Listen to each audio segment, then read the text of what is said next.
নমস্কার বন্ধুরা, একদম restaurant style sea food pomfret tandoori fry আজকে তোমাদের সাথে শেয়ার করছি। এটাতে একটুও মাছে কোনো গন্ধ থাকবে না এবং এত সুন্দর ইজি হবে রেসিপিটা, একদম ক্রিস্পি মুখে দিলেই মিলিয়ে যাবে। তো চলো কথা না বাড়িয়ে তোমাদের সাথে রেসিপিটা শেয়ার করি। 4টে পমফ্রেট মাছ আমি একদম পরিষ্কার করে ধুয়ে সেটাকে নুন, হলুদ আর লেবুর রস দিয়ে রেখে দিয়েছি 5-10 মিনিট মতো। এবার সবচেয়ে ইম্পর্ট্যান্ট এর ম্যারিনেশনটা বানানো। তার জন্য আমি একটা বাটির মধ্যে 1 টেবিল স্পুন টক দই নিয়ে নিলাম। তার মধ্যে দিয়ে দিলাম অল্প পাতিলেবুর রস। সেটা খুব ভালো করে মিক্স করার পর একটা চিজ কিউবের হাফ আমি এর মধ্যে দিয়ে দিলাম। যদি চিজ না থাকে, ফ্রেশ ক্রিম থাকে, তোমরা সেটাও অল্প এর মধ্যে দিতে পারো। তারপর দিয়ে দিলাম 1 টিস্পুন মতো জোয়ান আর হাফ টিস্পুন মতো কাশ্মীরি লঙ্কা গুঁড়ো, নর্মাল লঙ্কা গুঁড়ো নয়, অনেক ঝাল হয়ে যাবে, কাশ্মীরি লঙ্কা গুঁড়ো।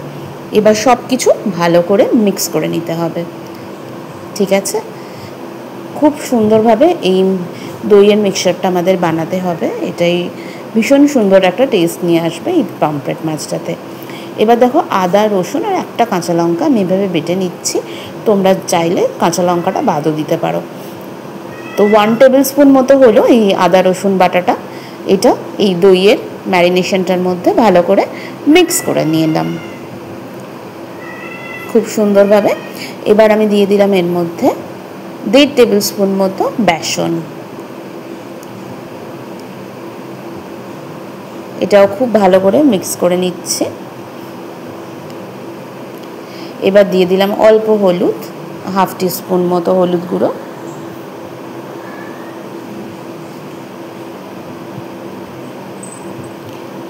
আর দিয়ে দিলাম 1 টেবিল স্পুন মতো সাদা তেল।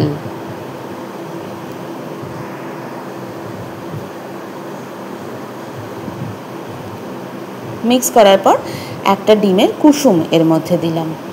এই সব কিছু ভালো করে মিক্স হয়ে গিয়ে আমাদের মাছটাকে একদম সুন্দর ক্রিস্পি করবে এবং কোনো এর মধ্যে কাঁচা গন্ধ বা একটা সামুদ্রিক গন্ধ যেটা হয় সেটা থাকবেই না। এবার দেখো, আমি ভালো করে একটা একটা করে পমফ্রেট মাছ নিয়ে এই ম্যারিনেশনটাতে কোট করে রেখে দিচ্ছি। 1 ঘন্টা মতো এটা আমি ম্যারিনেট করেছি। খুব ভালো করে এটা ঘষে ঘষে ম্যারিনেটটা করে নিতে হবে। হ্যাঁ, তবে এটা খেয়াল রাখবে পমফ্রেট মাছটা আবার নরম হয়, বেশি ভেঙে যেন না যায়, এরকম ইনট্যাক্ট থাকবে। তো দেখো, আমার ম্যারিনেশনটা হয়ে গেছে, আমি 1 ঘন্টা মতো রেখে দিয়েছি। এবার সাদা তেল আমি এভাবে একটা এরকম তাওয়াতে নিয়ে নিয়েছি, খুব বেশি না, 2 টেবিল স্পুন মতো। ডুবো তেলে এটা ভাজা হবে না। এটা তোমরা চাইলে ওটিজিতেও গ্রিল করতে পারো, তবে যাদের বাড়িতে ওটিজি নেই সেই কথা ভেবে আমি এই রেসিপিটা দেখালাম। জাস্ট হালকা করে 2 সাইড থেকে গ্রিল করে নিলাম, তাহলে আমার এই রেসিপিটা হয়ে গেছে। এবার এটাকে আমি এরকমভাবে পেঁয়াজের রিং, চাট মশলা আর পাতিলেবুর রস দিয়ে সার্ভ করলাম।